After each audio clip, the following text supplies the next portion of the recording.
Hey everyone, Nubkeks here. In Shadowlands, one of the most difficult decisions you might be making is which main to play. In the last video I did, I talked about my decision for main and how I like the classes and sort of some of my thought processes. But in this video, what I want to do is give you guys some advice and some insight and hopefully help you make a better decision in terms of what main that you want to play. Let's start with this first tip in the background. This is the most important thing. This is the number one thing, right? Because for all of the advice I can give you, and hopefully you might pick up a couple of things in this video, but none of that is gonna have as much value as you simply picking a spec that you're interested in perhaps playing and maining in Shadowlands. Play it in the pre-patch. Just go out, make it, and do whatever content you normally do, dungeons, raids, solo content, whatever it is. And actually just spend a couple of hours just playing that spec, get a feel for the spec. How is it playing in Shadowlands? And that feeling, that experience is worth more than anything, right? Because you'll actually figure out, I think, relatively quickly, go, oh, this spec doesn't actually quite play the way I thought it would. It doesn't quite feel the way I thought it would. Or, you know what? I actually don't like this transmog. I don't like this race, whatever. You'll figure that stuff out. You really want to figure that out before the expansion actually goes live. You don't want to have to re-roll, at the start of the expansion or be a week into the expansion. Your friends are all doing the content and you want to join in, but you don't enjoy your class. That's the worst thing that can happen. Again, I think the pre-patch is probably going to come on October the 6th. That would be my guess, which is 3 weeks before Shadowlands launches. It might be sooner than that. It might be later than that. We don't really know, but that would be my guess. So yeah, I think you have about 3 weeks to test the different specs. So I really, really encourage you to go do that. That's the most important thing. Number 2, Covenants. Okay, Covenants. What I've done here is again, top Covenants with a big, big question mark. This would be, I feel like, somewhat the ranking of the Covenants right now for the different classes if you're trying to, try hard in PvE and like raids and Mythic Plus broadly. But this stuff is definitely going to change. They are definitely going to balance this over the next few weeks on the beta and when the expansion goes live. So there's no guarantee whatsoever that this could be where you're looking, when you actually get into meaningful content in Shadowlands. This could be totally different. That being said, it is worth considering what Covenant you want to play. Does the Covenant fit your class? Do you actually like the class ability associated with the Covenant? Because, like, for example, you might really, really want to play Venthyr, but you might be on a class that doesn't actually work that well with Venthyr, and that might sort of swing the pendulum. Like, let's say, for example, you're choosing between a mage or a demon hunter, and you kind of go, oh, well, Venthyr looks great for demon hunter, but Venthyr is a bit more situational for the mage, so maybe that is going to push me and make my decision a little bit.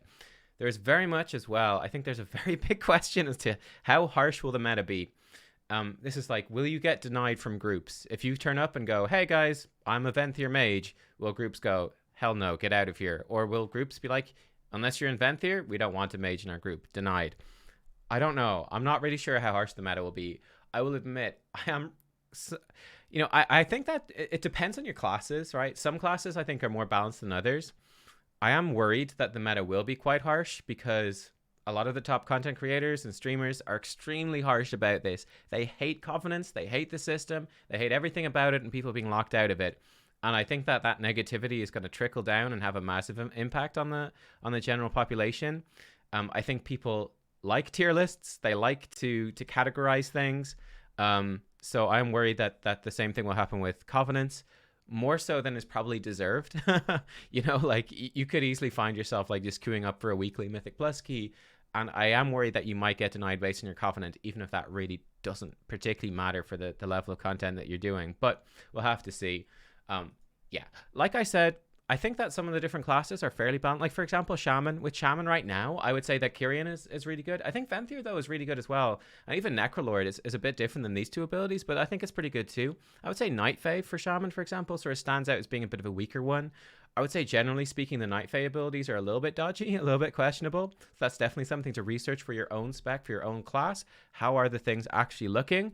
I feel like some classes actually do have pretty viable options in the Covenants. Like for me on the Priest, I think most of the Priest ones look fairly okay. None of them stand out as being like absolute god tier. They all have significant flaws right now. So I think, like for example, with me on the Priest, you could reasonably possibly go for almost anything and possibly get away with it. We'll see. But yeah, that's something to definitely consider. At the same time as well, expect lots of balance patches, right? Again, you might go like, if you don't choose Necrolord on your rogue, which is the case right now, you're kind of griefing. You definitely want to go Necrolord. That could easily be patched. It could be patched day one of the expansion. It could be patched a week before the expansion. It could be patched a week into the expansion, during the raid. All this stuff could change, which again pushes me towards hopefully being a more lenient meta and letting people play more what they want to play. If the balancing is done well enough, which is a big question mark, that could change it. And yeah, I would also very much, if you want to really try hard, I would expect the best Covenant to change each tier. I mean, it's to say, if you look at a class, like for example, if you look at the mages, right? What's the best mage spec? It changed per tier, right? So like in Uldir, I guess Frost was probably the best one. I feel like in Battle Desire Lore, I'm pretty sure they're all pretty bad. And then Fire really stood out in the last couple of raid tiers. Like, you know, it varies an awful lot. Like Arcane Mage was huge on Fetid Devourer, for example, in Uldir. But like specs, the best spec will change. I think the best Covenant is going to change quite a bit too as things get balanced. So you might want to consider switching around, or perhaps you just want to stick with the same one. It's up to you guys. A couple of big questions then. Okay, big question number one. Do you need to play the best spec? Do you need to play the top tier, the most meta spec to have fun in the game? No, I don't think so. I don't think you do. I think, you know, if you want to figure out more about what is the best, obviously I'm going to do more class rankings later on. I already did a couple of videos on what I think will be the best specs for Mythic Plus, the best DPS specs for the raid as well. I think there's, you'll see when you look at those videos, I go into quite a bit of detail, but I think there's actually quite a lot of forced flexibility, shall we say, in WoW, where because of class utility and the different strengths of different classes, there is actually quite a bit of multi-classing that's encouraged, right, in groups. It's to your benefit to bring a wide variety of classes. So even if, let's say, Affliction Warlock is the best DPS spec, it doesn't mean you're going to bring 14 Affliction Warlocks in your raid. You know, you might bring 4, but then you've still got 10 other DPS specs, and you're going to have lots of different classes come in there for the different benefits that they bring, the different damage profiles, etc. So there is actually quite a bit of flexibility. So even if your spec is not the best, you know, you could be middle of the pack, but you might still get in and find a very valuable spot in a raid group, right? So that's definitely something to consider. I would say, generally speaking, my sort of rule of thumb would be you don't need to play the best spec, but do try to avoid the worst spec if you can. Like, people will deny you from groups. Like, you'll find your life is just harder if you play a spec that people think is bad, regardless of whether it is or not. That doesn't even matter. But if people think your spec is bad, they're not going to want to play with you as much, and that just gets in your way a bit, I think, of the enjoyment of the game. I think so long as you're the middle of the tier spec, I think you're pretty good. In fact, you know, like I'd say one of the worst places to be is to be like the #1 spec on week 1 of the raid. Why? Or like number 2. I think the best spot you could possibly be in is for your spec to be like 5th best spec in the raid after the first week of raiding. Because the top specs are going to get nerfed. The bottom specs will probably get buffed. The guys in the middle, though, they're probably going to stay around about where they are. Blizzard probably won't touch them too much. So you're probably fairly safe there. So yeah, that's something to consider. But yeah, you know, look, if you want to play the best and that's what you enjoy, then go for it. But I don't think you have to. I would also consider what fits your raid, PvP, Mythic Plus team the best. Like the people that you're playing with, what do they need? Because that could be a lot of fun. Like, especially if you really enjoy playing with people. Let's say you're playing with a group, but nobody in the group ever plays a healer. It might be worth picking up a healer just to like make playing with those guys easier, make playing with your friends easier. I think that's really worthwhile. Again, with your raid, what are other people in the raid playing? Like I said, you know, some forced versatility, some forced diversification in terms of which classes you want to bring. You know, bringing classes or specs that aren't actually represented in your raid group, in your friend group already, that's really valuable. So that's something to consider too. And then I have something called Nub's 2-spec rule. Okay, so I made this up, and this is just for me. I don't know if this will matter for you, but the way I kind of look at it is for me to enjoy a class and to actually like main a class or to take a class fairly seriously. I have a 2-spec rule. I want to enjoy playing 2 of the specs in the class. I don't need to play 3, or in Druid's case 4. 2 is plenty. If I only enjoy 1 spec, that really puts me off a class. I'm probably not going to bother investing time much into a class if I only like 1 spec. So yeah, I'm looking for 2. I think it gives you more versatility as well as more flexibility. Like, if you have time to play 2 different classes, I think that opens things up a lot. Like, while there is, you know, if you look at a paladin, right, you've got tank, melee, DPS, and healer, and that's really wonderful versatility. However, if you only like Ret Paladin and Prot Paladin and you can't stand playing Holy Paladin, that's not all that much value. you'd have more value in choosing a second class, because then you can choose anything. You get another DPS spec with that healer class, and you can be, I think, quite a bit happier. Like if you're able to play a couple of different characters, I think then you're going to be quite happy. And yeah, again, my 2-spec rule, I pick a class where I like 2 of the specs, because that's what's fun for me. I don't really care about the third one. That can be whatever. But 2 specs, that's what I want. Okay, now, especially for people that are like newer to roles or considering switching roles, this is my opinion in terms of how easy to difficult the different roles are in the game. And again, like how you interpret this is up to you, right? So, a role being difficult could be a really good thing for you because you really want to enjoy the challenge. You want to rise to the challenge, and that's cool. You might prefer an easier role, so you can, like an easy Mythic Plus role. Okay, I don't have anything ranked as easy, but it will let you focus on the content itself more, and just sort of get into it a bit more easily, make it more accessible, etc. In Mythic Plus, the way I've ranked it, I think tank is the hardest role in Mythic Plus.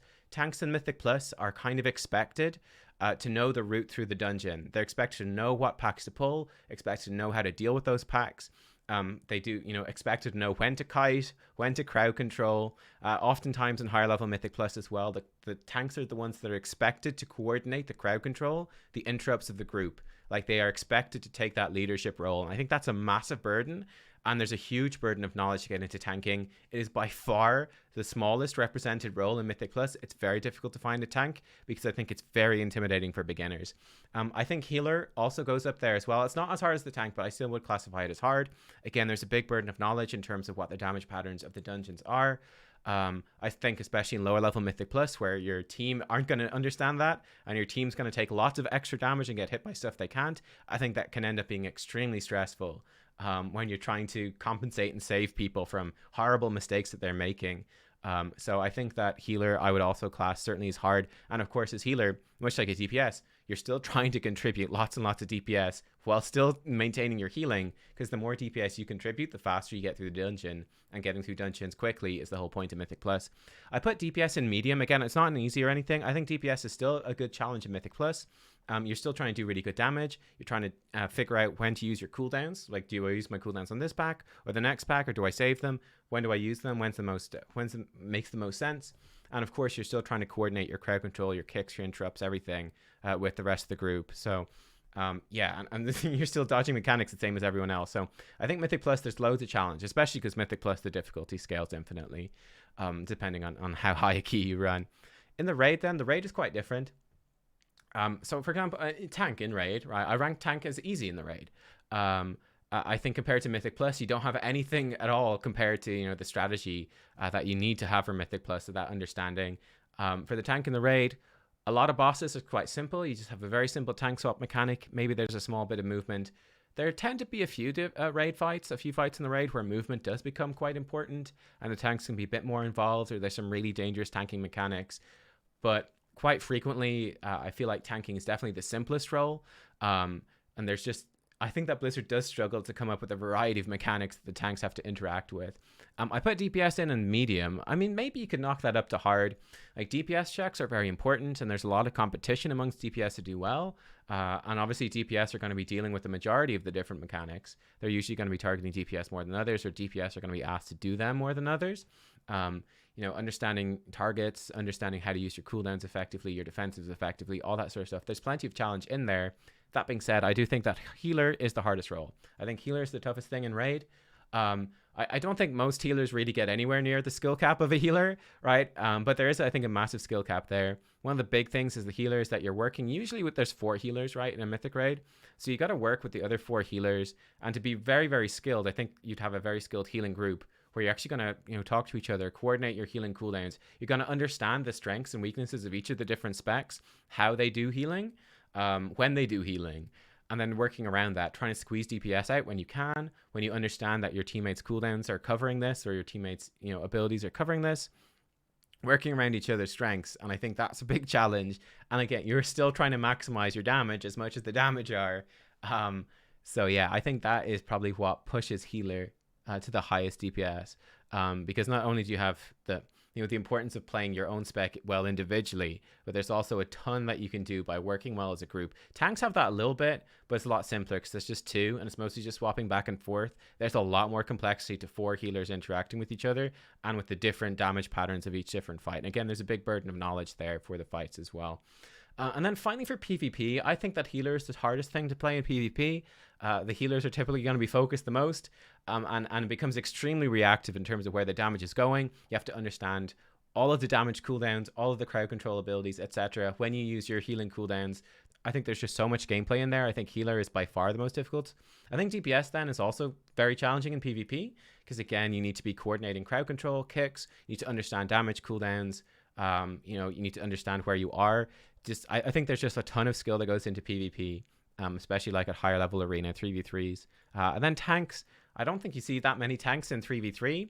Tank in a rated battleground, again, is, I feel more so, generally speaking, there to be annoying, to capture the flag, to carry flags around, to just make it really difficult to capture points, like whatever blacksmith on a Rathi or something, just sit there forever and be a pain in the ass, that sort of thing. So again, I'm going to put them in medium difficult. Like, maybe it's easy to play a tank in PvP. I've never played it in PvP myself, but my impression would be that you're just kind of running around being unkillable, doing some crowd control and some damage, but mostly just sort of kiting around and being a pain in the butt. And I think that's quite a lot easier compared to what healers and DPS, the skill ceiling that's there for those. So yeah, there are my thoughts on how difficult the roles are in the different scenarios. What I want to touch on as well is how difficult I think the actual individual specs are, okay? How difficult I think the individual specs are, because I think this could be a very good guide as well for people that are looking to pick up a new spec. Let's look at the tanks first. Bam. And that is, generally speaking, how I would rank the tanks, in my opinion, in terms of difficulty. For the easy tanks, so Protection, Paladin, and Guardian, I think for them, the thing that makes them a bit easier is that I think like you're just, you press your generators all the time, and then your active mitigation is just tied into a much more straightforward thing. So Holy Paladin, you generate Holy Power, you're going to spend it on Shield of the Righteous, and you can certainly min-max it a little bit, but you only have 5 Holy Power, so you're going to overcap. So you got quite a bit of that sort of flowing. It just kind of happens naturally, just playing your Holy Power properly. Same thing with Guardian and with Rage. And there's no cooldown there, active mitigation. When you come into the medium tier, you do have cooldowns and active mitigation. So Prot Warrior, I think, would be probably the hardest of these. So you're playing around shield block charges, and shield block charges, well, you've got 2 charges. You have to make sure to use them at the right time. You got to work your defensive cooldowns around your points of weakness. So I think there's quite a challenge in that. And again, actually, even more so if you compare these two, I think with AoE threat, it's quite easy to do with a Prot Paladin, because Avenger Shield is really solid for that. Prot Warrior is really going to struggle to get AoE threat on things that are spread out. That can be a tough thing. Vengeance is like Prot Warrior. It also has the 2 charges of Demon Spikes, and has fewer bigger defensive cooldowns to play around, like Metamorphosis. You got Fiery Brand, which is a bit weaker. Fell Devastation as well, but I think just making sure to get your active mitigation up at the right time is actually something of a challenge there. Brewmaster is somewhat similar, but again, a bit easier. You've got your charges of your brews, like your Purifying Brews, your Celestial Brew, but I think it's fairly forgiving compared to these ones, where if you mess up your active mitigation, it's very easy to die. And then I think that Blood Decay is the hardest one. I think they have the hardest active mitigation, which is really built around your Death Strike, right? So saving up your runic power and doing your Death Strikes when you're taking damage. I feel like the defensive cooldowns, they have a lot of them, but they're probably not as strong as the other tanks' defensive CDs, for example. So I think that Blood is going to be very challenging, and I think Blood is definitely the most intimidating tank for a beginner. I think you're going to find it pretty intimidating compared to, let's say, Guardian Druid is definitely what I'd recommend to a beginner tank. I think you're going to have a good time with Guardian Druid. You'll understand how it's supposed to work very easily, and you'll find good success with it and have a good time. If we look at the healers, I would rank the healers probably like this. I think that Mistweaver is definitely the easiest healer. Again, much like Guardian Druid, I think all of the abilities are very clear in what they do. They're straightforward in how they interact with each other, and that's going to feel pretty good. In the medium tier, again, I think these are sort of your typical healers. They've all got strengths and weaknesses for sure. Like Holy Priest is extremely squishy. Resto Druid, you kind of have to pre-plan a little bit with your heal over times, because your reactive healing isn't as strong as the others. Resto Shaman is quite long cast times and relies on stacked healing some more. And then I think the hard ones are definitely Holy and Discipline. I put Holy Paladin up there because it's a melee healer. Now, this won't bother some people, but for me, I will say that I feel that being a melee healer is more difficult than being a ranged healer. That's my opinion. I think it's substantially more difficult, actually. I think it's just more difficult to dodge mechanics. It's more difficult to get an overview of the fight, and especially when your healing is reliant on hitting Crusader Strikes to get cooldown reduction and Holy Shock. You have to be in contact with the mobs at all time and moving at all times, and that gets very difficult. Whereas, let's say, as a Holy Priest, when shit is going down, I don't have to worry all that much about where I'm standing, so long as I'm not standing in bad stuff. I can just, so long as I'm in 40-yard range of my teammates, I can spam heals on them and focus in on that. Holy Paladin has to worry about being in range of their team, but also being in range of enemies, and that gets much more difficult. And then I think Discipline Priests have this sort of standard healers, so they're not all that standard because they heal a lot by doing damage. It's also quite difficult. You definitely want to be pre-planning, in a raid. You want to pre-plan a lot as Discipline, because you need to know when the damage is going to happen, and you need to be preparing for that, like casting your spells, getting atonements up like 10 seconds in advance. You need to be in your ramp up and going. So I think there's a lot of pre-planning that's required there. They're not reactive healers at all. So I think that's quite a challenge, right? I think Discipline is definitely a hard healer. And that's generally speaking how I rank the healers. Looking at the DPS then, let's look at the melee DPS first. And for me, I think it looks roughly something like this. This gets a bit more difficult to rank because there's so goddamn many. But I think that, Havoc is definitely the easiest one. I think the two Warrior specs and Outlaw sort of fit into this as well. They're all very easy, I feel like, to do AoE damage with. And for the most part, I feel like they're kind of press the buttons that light up and you're mostly good. I feel like for the medium difficulty ones, this is where understanding your damage cooldowns and juggling those better matters more. So for example, like with Windwalker, you really need to play around your mastery. And I think that definitely takes a little bit of getting used to. I mean, maybe they could be ranked lower down though. I'm not all that sure. With Survival Hunter, you're playing around usually Mongoose Bite, right? And understanding, pooling up your energy, your focus, to then spend on these Mongoose Bite windows and working around that. Same thing with the rogues in terms of like pooling energy for burst moments and stuff like that. Frost DK with pooling again. Breath of Sindragosa. Without Breath of Sindragosa, I'd probably rank this down. But just because with Frost, I think that there's a real possibility that you could be playing like a two-handed Obliterate type build. Or you could be playing like a dual wield Breath of Sindragosa type build. That's what it's looking like right now in the beta. So being able to play two different playstyles, I think makes them fairly hard. I could even put them in hard if you account for needing to play two different kinds of build. Not sure if you will play both, but if you do, could be hard. Then Enhancement Shaman, I'm not 100% sure on. I'm putting it here because it's a little bit new, but you're kind of juggling a lot of short cooldowns. So it felt a little bit hectic to me, but again, that's because they're quite new for me because I've never really played them before. Possibly they could be lower, possibly higher, I don't know. I would certainly say that Feral and Unholy do stand out to me as being hard compared to the other melee DPS specs. With Unholy, you've got a lot of cooldowns. You've got a lot of ramp-up time like Disc does. Getting your cooldowns together in the right combo. And especially like in a dungeon scenario, you need to make sure that you're not going to start ramping up for your cooldowns and then, the mobs are actually dying faster than I expected. And now my damage is totally cooked and screwed compared to Fury Warrior, who's like, LOL, spin to win. I'm just blasting all the time. I think there's quite a lot of difficulty in that. And same thing with Feral Druid with the bleeds. I think that becomes quite difficult. That was my experience with Feral, was that it felt like a lot of work to do the same amount of damage as other specs were doing with a lot less work. And then let's look at the range DPS. And I put the range DPS something like this. And again, I'm not entirely 100% sure, but this is broadly speaking what I would say. Again, for the easy specs, I think that these specs are fairly straightforward. You press things as they light up, and I don't feel like there's a ton of planning needed. Like there's a little bit of planning, like with BM, there's a small bit of planning. There's a bit of planning with Demonology. You have to understand the Shatter combo with Frost. Like there's obviously, there's stuff to each of these specs. Like none of them are totally brain dead or anything by any means.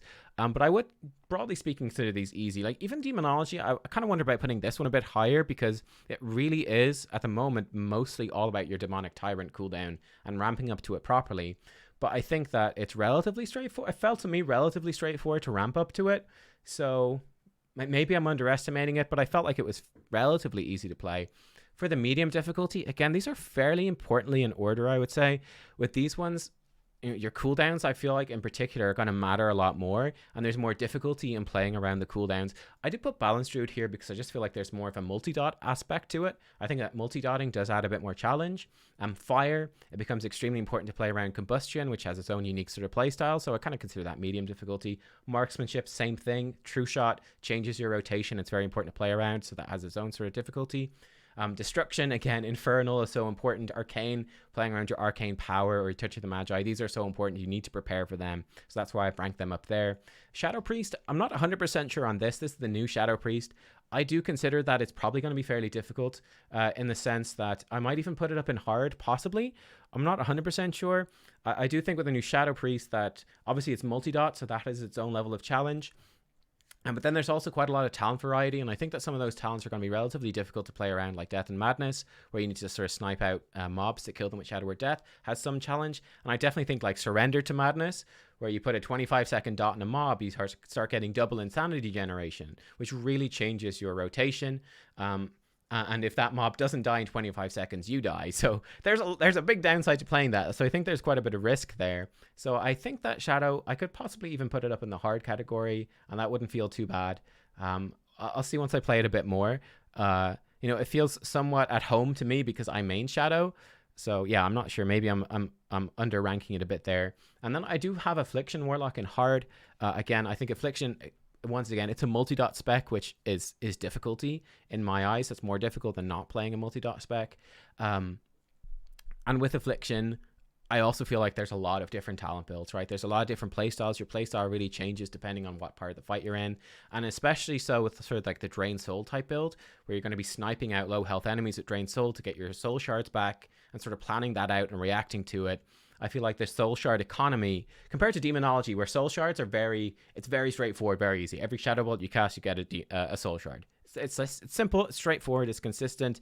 Every demon bolt you do gives you 2. It's like a double shadow bolt basically. It's very simple and straightforward. With Affliction, those soul shards, it's much more difficult to actually understand that and play around it. So that's why I have it hard. So that is broadly speaking how I would rank them. Again, you guys can let me know how I'm totally wrong about everything and how you actually rank them, etc. And that's totally fine. That's totally cool. This is my impressions, my opinion, and you can take that for however much you think it's worth. And then I also, very quickly here, I've put in some pros and cons, I feel, to each of the different roles, like the overall roles.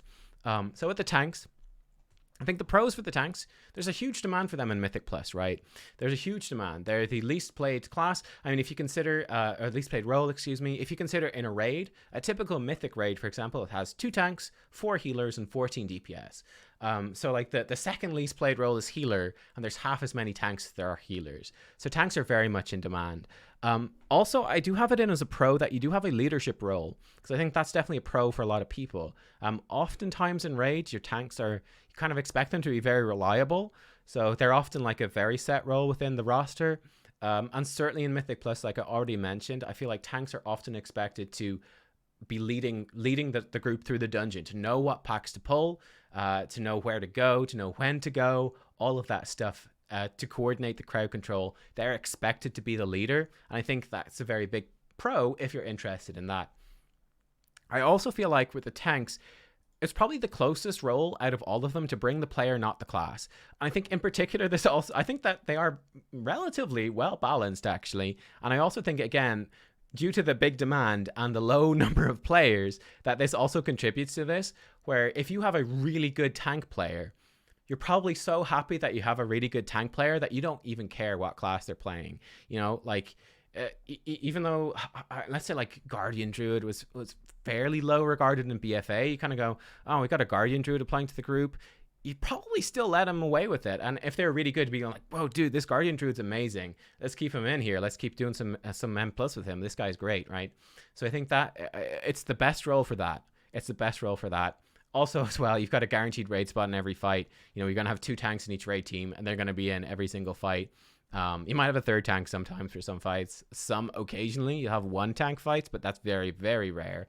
And often not intended. But yeah, it's very guaranteed raid spots. Again, the cons here, it is the most limited raid spot. There's only 2. And like I said, they're often quite secure raid spots. So it can be very difficult to actually get into a raid group as a tank. Being expected to be a leader in Mythic Plus, that can be extremely intimidating. That can be very off-putting and can be a major con to some people, especially if you're newer to Mythic Plus. I could expect to be very, very off-put from tanks because you're not going to enjoy joining a group, and the group's going to be like, okay, where are you going? And you're like, well, I don't know, I'm a noob. That's not a scenario that people are going to enjoy, I think. I also do think that the tanks can be quite boring in raids because I feel like they are the easiest role to play in raids. I feel like they are relatively dull. Like for me in a raid, I'd much rather play a healer or a DPS, me personally. But if you love tanks, then this isn't a con for you. If you love tanking in the raid, you can ignore that one. So that's a great thing, right? For healers, again, I think there's a high demand for Mythic Plus, not as much as tanks, like I said, in a raid. In a Mythic raid, you got 4 healers, 2 tanks. So there's twice as many, you know, in terms of just going by the Mythic raid roster size. So there's a high demand, but it's not as high. I do think that overall healing is the most challenging role, and I think that can be very appealing for people. Like across all the sort of aspects of the game, Mythic Plus, raiding, and PvP, I think healing is very challenging, and that can be very appealing to people. You have to be very reactive. You have to have a very deep understanding of the game to succeed. So I think that is a big pro. And also, you're very often, nearly always, guaranteed a raid spot as well, right? So again, in the Mythic roster, you typically have 4 healers. You do fairly often have 3 heal fights where you might have 1 healer sitting out. Sometimes there's 5 heal fights as well where you get an extra healer coming in. But I would say, generally speaking, for like a raid, a Mythic raid group, you're typically speaking going to have 4 main healers, and they're going to be in for nearly every single fight, almost without fail. So it's a very safe raid spot, I would say. I think some of the downsides, I think healers massively rely on add-ons. I think healing without add-ons is extremely difficult. It's just harder to see what's on your party. It's very difficult to track your cooldowns, which is super important. Like even small things, like I was playing a Resto Druid on the beta, and like the basic like party frames and stuff, like they only track 3 heal over time effects at the same time. I have like 5 heal over times. I can't see them all. I can only see 3, and they're these tiny little icons. I'm like, which freaking flower is that? I don't fucking know. You know, so that. Yeah, I feel like you really do need add-ons. You need macros, like mouse over macros to heal properly. So I think there's a lot of UI work that needs to go in to actually function on a heal. Like I couldn't imagine playing a healer without macros. I couldn't, like, I obviously did play it with a very basic UI, but I would definitely, whereas I could fairly happily play like a tank or DPS with a really shit UI and probably be okay with it. No way with a healer. It affects them way more. Again, being the most challenging role overall, that can be a big con. That can be very off-putting. I also think that the specs, once you get to the healers, the specs get judged more harshly. Like, again, if you're going to try apply to a Mythic Plus group as in BFA, let's go with BFA, because obviously the specs are changing in Shadowlands. But in BFA, if I try to apply to a Mythic Plus group as a Resto Druid, I probably get in like that instantly. If I try to apply as a Resto Shaman, fairly good chance I just get denied with the same like Raider IO score, the same experience, the same everything, same gear, same blah, blah, blah. There's going to be a lot more discrimination in terms of the specs when it comes to healers compared to the tanks. Not as bad as with DPS, but still I think it is there and is fairly bad. So that's something to consider. I also think there's very high pressure on healers, especially in lower level groups. I think in higher level groups, this isn't so bad, right?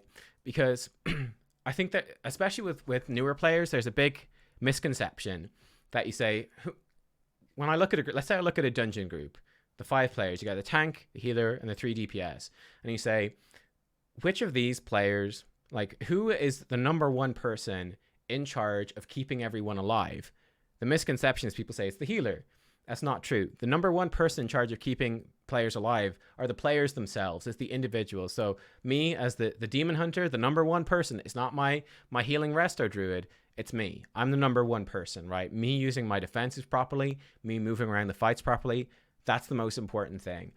The healer is like the secondary person for keeping people alive. Like they're going to do their healing and fights are designed to do the healing, but it's the players themselves that's the most important thing. And there isn't that conception. So especially with lower level groups, right? When people start dying, number 1, if you're new to healing and you don't understand the damage profiles and stuff like that, like you can genuinely sit there and feel bad, go, okay, well, my tank just died. Was it my fault?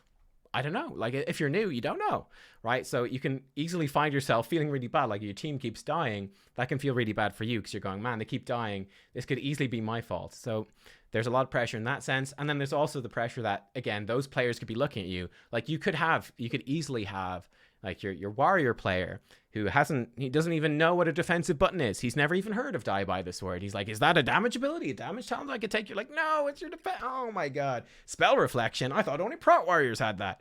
You know what I mean?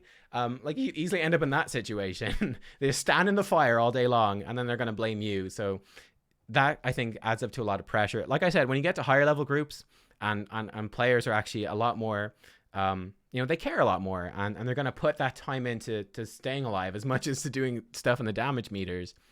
Then it becomes not as bad because, you're going to be working with your players to keep them alive. And that's where it becomes a lot more enjoyable, I think. But yeah, I think there's a risk of it being quite high pressure. For DPS then, obviously you got the most specs for DPS, so that's a great thing. Loads of variety there.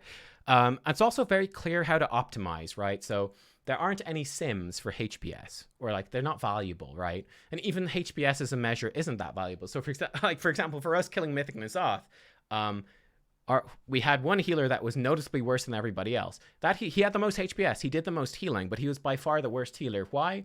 Well, number one, he was padding, as in he was just healing everything instead of saving his healing cooldowns for when it mattered most, right? Which led to extra deaths that didn't need to be there, because he would be popping his healing cooldowns and trying to steal the healing from other healers instead of saving them for when the other healers had used theirs and couldn't. And he was the one most responsible for providing the healing that was needed to keep the group alive. And then he would also stand in all the bullshit to try to get more healing out. It's very lazy. So yeah, it's easy with DPS though to optimize, right? Because generally speaking, you can do DPS sims. You can put all your talents in, all of your gear in. You can say, okay, I've got these pair of pants and these pair of pants. Which one is better? And the sim will run it through and will tell you specifically which one is better and by precisely how much. It's much, much easier to optimize. Like, what makes a good tank? It's relatively complicated. How do you measure leadership? That's very difficult. DPS, though, a lot of the value comes from the actual damage that you're going to be doing, and that's very, very much easier to see and to quantify than the other classes. Like, the faster you kill stuff, the better, right? Also, you get to compete a lot, right? That's a good thing, I think. Whereas, say in a Mythic Plus, there's only the one tank and the one healer. With a DPS, you can have a bit of fun competing against the other DPS and seeing like who can do more damage and whatnot. And I think that's cool. You compete against other players in the raid. Again, like I said, parsing for HPS for healing, that's not really a thing. Like, to parse for healing, you want to like one heal a Mythic raid fight, or two heal it and have like the other healer do as little healing as humanly possible. That's how you get your Mythic Plus parse. With DPS, there's a lot more room for actually competing, and it's a lot more legitimate. So that's kind of fun if you like competing. There's also lots of spots for range DPS in the raid. That's the biggest. Like, you probably have about 8 at least range DPS, so there's loads of room there. And also, obviously, DPS are going to kill stuff in solo content the fastest, right? They're going to kill stuff way faster than the others. So for solo content, DPS is often the way to go. It's not necessarily the best. Like, for example, a tank, like a Blood DK, might be able to solo stuff that, I don't know, that a Frost Mage can't do. But generally speaking, you'll clear through content. You'll level fastest. You'll do world content fastest, world quest the fastest as a DPS. The cons for DPS, the specs are judged very harshly, the most harshly, again, because it's easy to quantify, and it's easy to plug like DPS in and go, okay, you're playing a Feral Druid. Feral Druid does like 10% less DPS than a balanced Druid, like hypothetically speaking. It's much easier to tell that stuff, and therefore people are going to judge your specs much more harshly, and especially because there are multiple DPS specs. Let's say if we look at a mage, for example, they'll go, why are you playing a fire mage when you could be playing a frost mage? Frost mage is just better. We don't want you because you're a fire mage. That can happen much more easily. It's also, again, the competition, which is also a good thing, I think, can also be a bad thing. Competing against other DPS, that could be something that you actually find off-putting. You might not enjoy that at all. There's also, again, going to be more competition for groups, right? There's way more DPS players than anything else. So whereas a tank, you're going to get snapped up instantly for a group. Groups they're gagging for tanks. DPS, I mean, you look at the group finder and you'll often see just about 20 groups with 3 DPS already in them looking for tank.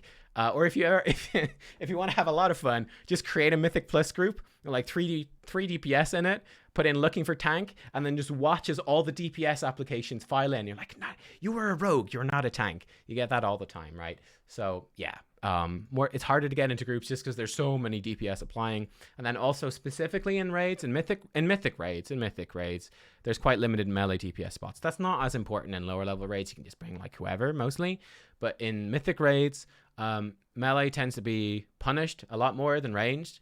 Who knew having 40-yard range on your spells is generally better than having an 8-yard range on your spells? Crazy, but that's the case. So it can be difficult to find a spot as a melee in a raid. That can be quite challenging. Whereas if you're a warlock, you're good, right? They can bring like 4 warlocks. Probably not going to bring like 4 windwalker monks though. Let's be real. So that's something to consider.